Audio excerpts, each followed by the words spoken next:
মুহূর্তে পাওয়া আবহাওয়ার সবচেয়ে বড় আপডেট, বঙ্গোপসাগরের বুকে তৈরি হলো শক্তিশালী নিম্নচাপ। এই নিম্নচাপটি পরবর্তীতে ধীরে ধীরে আরও শক্তি বাড়িয়ে উত্তর পূর্ব দিকে অগ্রসর হতে পারে এবং আগামী 11 এপ্রিল নাগাদ এই নিম্নচাপটি সরাসরি দক্ষিণ উপকূলীয় অঞ্চল দিয়ে কিন্তু আঘাত আনতে পারে এবং নিম্নচাপের কারণে ভারী থেকে অতি ভারী বৃষ্টিপাতের সম্ভাবনা রয়েছে, বিশেষ করে বাংলাদেশের দক্ষিণ পূর্ব উপকূলীয় অঞ্চল জুড়ে। তো আজ মঙ্গলবার 8 এপ্রিল আগামী 24 থেকে 48 ঘন্টায় বাংলাদেশ এবং পশ্চিমবঙ্গ সহ আসাম, ত্রিপুরা এবং মূলত বাংলাদেশের 64 জেলার আবহাওয়ার পরিস্থিতি কেমন থাকবে, কোন কোন জেলায় ভারী বৃষ্টিপাতের সম্ভাবনা থাকবে তা জানিয়ে দেব ভিডিওটির মাধ্যমে।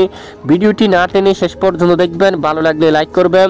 সবার আগে গুরুত্বপূর্ণ আবহাওয়ার আপডেট পেতে চ্যানেলটি সাবস্ক্রাইব করে পাশের বেল বাটনে ক্লিক করে রাখবেন।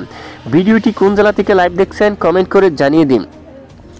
এই মুহূর্তে আমরা দেখতে পাচ্ছি নিম্নচাপের কেন্দ্রস্থলে ব্যাপক আকারে মেঘ তৈরি হচ্ছে এবং ভারী মেঘ, দেখুন এখানে ব্যাপক আকারে বৃষ্টিপাত হচ্ছে এবং এই মেঘের ঘনত্ব আরও বৃদ্ধি পাবে এবং এখানে যে ঘূর্ণাবর্ত নিম্নচাপটি রয়েছে এটি ধীরে ধীরে পশ্চিম দিকে অগ্রসর হবে এবং পশ্চিম দিকে অগ্রসর হয়ে ঠিক এখান থেকে নতুন করে বাঁক নিয়ে আবারও সোজা এখানে উত্তর দিকে অগ্রসর হয়ে এবং পূর্ব দিকে অগ্রসর হতে থাকবে এবং আগামী 10-11 এপ্রিল নাগাদ মায়ানমার উপকূলীয় অঞ্চল দিয়াছাড়া এখানে বাংলাদেশের একেবারে দক্ষিণ পূর্ব, বিশেষ করে চট্টগ্রাম বিভাগের দক্ষিণ অঞ্চল দিয়ে কিন্তু এটি প্রবেশ করতে পারে এবং এখানে মাঝারি থেকে ভারী বৃষ্টিপাত হওয়ার সম্ভাবনা থাকবে এবং আবহাওয়া অধিদপ্তর থেকে কিন্তু সতর্ক সংকেত কিন্তু দেওয়া হচ্ছে।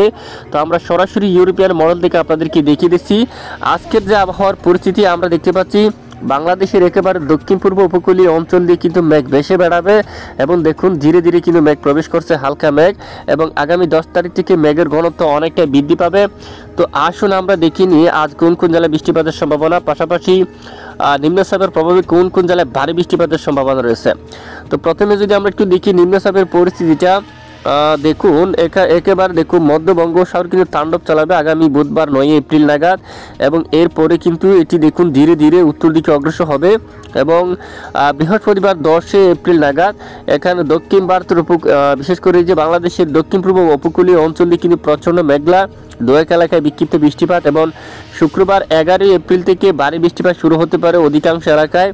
মহেশখালী থেকে শুরু করে টেকনাফ, কক্সবাজার, রকিয়া, সেন্ট মার্টিন এবং চকরিয়া, কুতুবদিয়া এই এলাকা জুড়ে এবং এখানে পাহাড়ি এলাকায় এখানে ব্যাপক আকারে বৃষ্টিপাত হতে পারে এবং এখানে দেখুন কুতুবদিয়া সহ এখানে অনেক এলাকায় প্রচণ্ড আকারে মাঝারি থেকে ভারী বৃষ্টিপাত হওয়ার সম্ভাবনা থাকবে। এখানে কুতুবদিয়া এবং মহেশখালী, টেকনাফের দিকে এবং সেন্ট মার্টিন, তারপরে এখানে চকরিয়া, সাতকানিয়া, তানচি, লামা, আলীকদম, এখানে বান্দরবন সহ রঙ্গাচুরি, রাজস্থলী এবং দেখুন এই সকল জেলায় কিন্তু একেবারে প্রচণ্ড আকারে মাঝারি থেকে বজ্রসহ ভারী বৃষ্টিপাত হওয়ার সম্ভাবনা থাকবে।